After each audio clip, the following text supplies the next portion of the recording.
Hello, I'm Lara Kulcharsan and this is Newsfeed, your dose of what people are talking about online. First, there were heartwarming videos of an Egyptian man tossing plastic bottles filled with grain into the sea, hoping they would reach Gaza. And some did. Now, after months of failed diplomatic efforts to force Israel to loosen its blockade, some countries are airdropping supplies directly into the enclave. Spain, Belgium, France, Jordan, Egypt, and the United Arab Emirates are among those that have airdropped aid into Gaza. It's after growing international warnings that a man-made famine was rapidly unfolding. Amid decimated infrastructure, unhygienic conditions, and shortages of medicine, Gazans are starving to death and dying from curable diseases. French President Emmanuel Macron says aid drops are not enough, and aid agencies have called it a poor alternative. While the airdrops do provide some relief, Palestinians say it's humiliating and is even deadly. Already, social media has been plastered with videos of desperate Palestinians being killed while trying to seek aid from the Gaza Humanitarian Foundation. Now, they face the inherent danger of aid boxes landing on them or the tents they call home. Reaching the aid has also seen chaotic scenes unfold as scrambling Palestinians compete for limited supplies. أرجوكم توقفوا عن مساعدتنا بهذا الشكل أنتم تقتلوننا.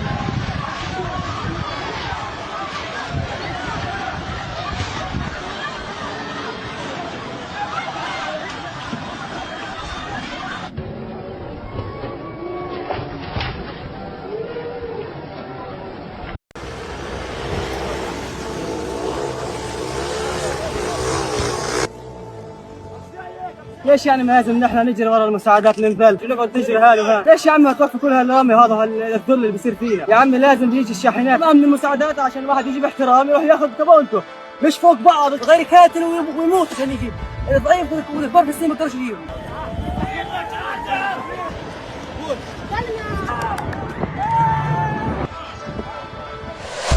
Airdrops are effort, time, and money consuming way more than any other solution that can solve the problem of Gaza, the starvation, in less than a day is opening the borders and prevent Israel and the Israeli settlers from besieging and blocking the aid trucks entering to Gaza Strip.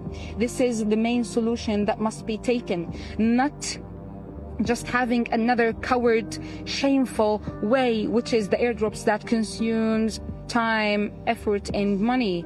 Unfortunately, the airdrops cannot afford enough food, cannot solve the problem even for one day for half of the population. It's a very limited amount of food dropped somewhere, so no one can reach this food except the people who can run and fight for the food. It's humiliating. It does not guarantee a food to reach to the injured people, to the doctors, to the mothers, to the widows, to the orphans, to the people with disability, or even to anyone, because airdrops are dropped in certain regions, not everywhere. The food needed is thousands of tons, and it is right there in Sinai Desert, because Israel is closing Rafah border and taking over Rafah and preventing any food from entering. This is the only way now to solve the problem. It's so shameful, it's so coward just to not be able to stop a famine while we know who is doing it. It's really shameful that we are complicit, every single one, and government not doing anything to pressure Israel to stop this nonsense is complicit. It's right there. The borders are right there. Airdrops do not solve the problem. It's so coward. It's just giving Israel more and more time to kill. As the crisis in Gaza deepens, people across the world have continued to protest for Israeli guns to fall silent and for Tel Aviv to allow aid into the territory through land borders. In Australia, organizers claim that around 300,000 pro-Palestinian supporters flooded the streets of Sydney to condemn the war.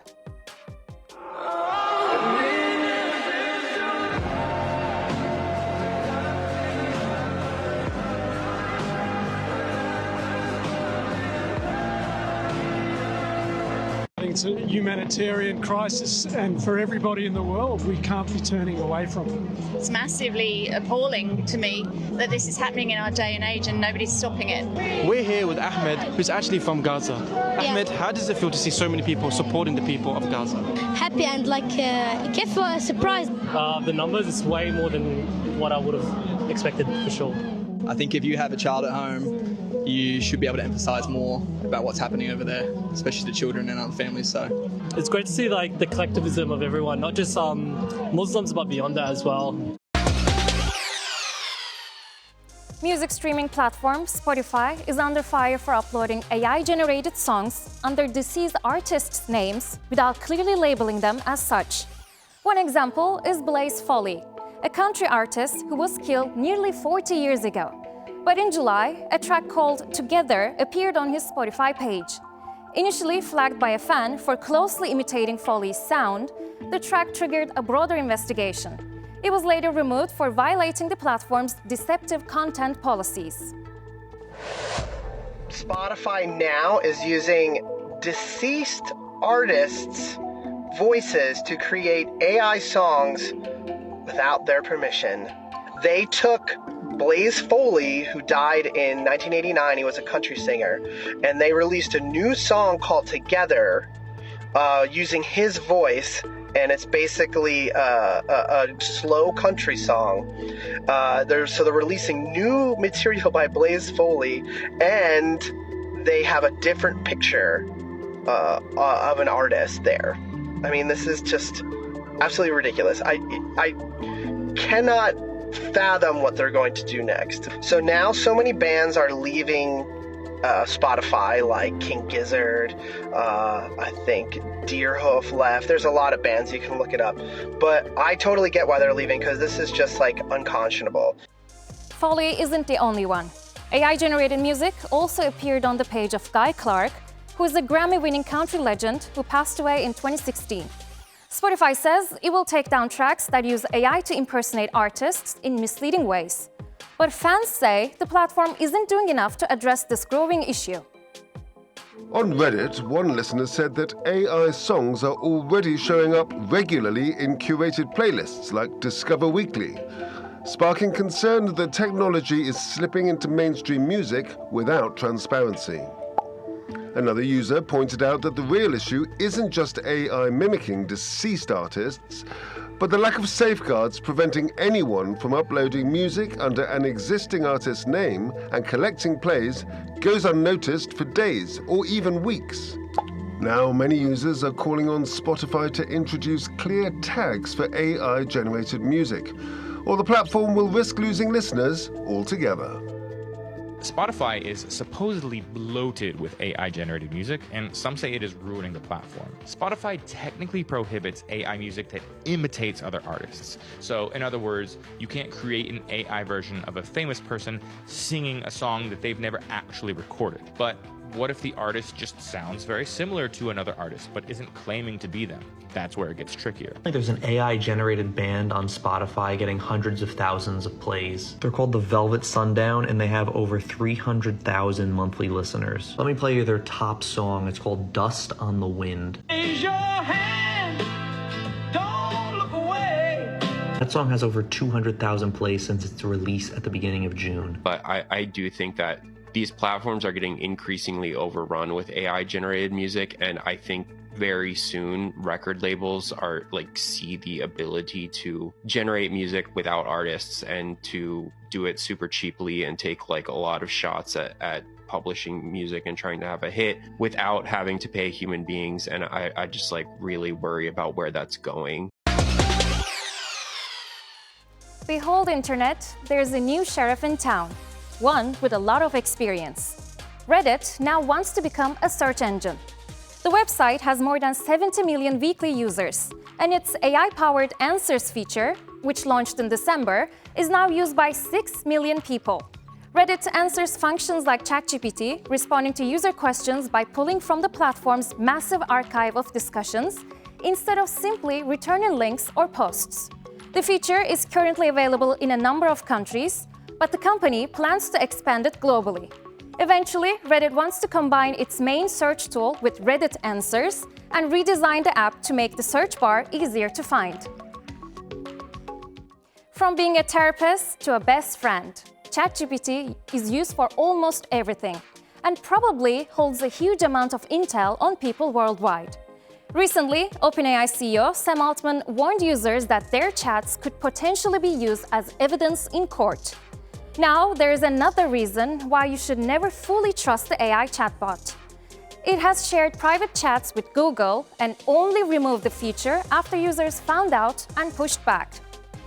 Real people had personal information from their chats show up in Google's search results. Here's what happened. OpenAI had a feature that let users make chats public. If you turned on discoverable, your chats could be indexed by search engines like Google. The problem is, a lot of people didn't realize this meant that Google could show your conversations, sometimes including very sensitive stuff.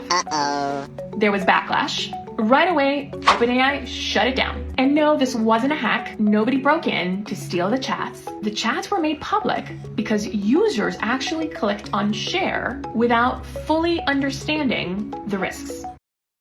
OpenAI does good things too. The company just launched study mode for ChatGPT, turning the chatbot into more of a teacher.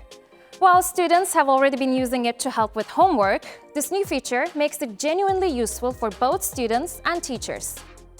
This new mode doesn't give you answers anymore. Instead, it asks you questions first. This is genius because many students have been using ChatGPT to cheat. Copy and paste homework question, get the answer, submit it. But here's what study mode actually does. It guides you through each step like a tutor would. Then it makes you explain your thinking before moving forward. And it won't give you the answer until you've worked through the logic yourself. But there's a bigger problem. Students can just switch back to ChatGPT mode if they want the answer or they want to cheat. Nothing is stopping them from doing that. So study mode only works if they actually want to learn. But for students who actually want to understand the material, this is a huge update. It's like having a personal professor who never gets tired of your question. Let's try some ways that teachers might be able to use this. First, we're going to turn on the tools and we're going to turn on study and learn.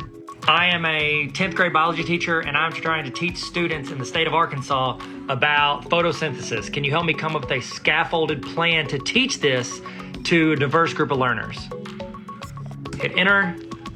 So it already told me it's going to align it to Arkansas State standards for science and biology. That's nice, thank you. So it's breaking out my big goal. It's got my standards listed there. Scaffolded lesson flow. It's a 4 to 5 day lesson. Day one's engaging sport. Man, this is awesome. And then I bet you could just like go in and ask it to like elaborate and build off of these if you needed exact lesson plans. I love these companies are trying to build out ways to actually help educators in the classroom and students in the classroom as well. The internet's obsession with cute animals is nothing new. But in the age of AI, even the most heartwarming videos aren't always what they seem. Take, for example, a viral clip of bunnies bouncing on a trampoline, supposedly caught by a home security camera. It charmed hundreds of millions until viewers learned it was entirely AI-generated. The revelation has left many uneasy, not just about the fake footage, but about how easy they were misled. And that bunny video isn't an isolated case. Dozens of AI-made animal clips have been circulating online, fooling even the most skeptical viewers.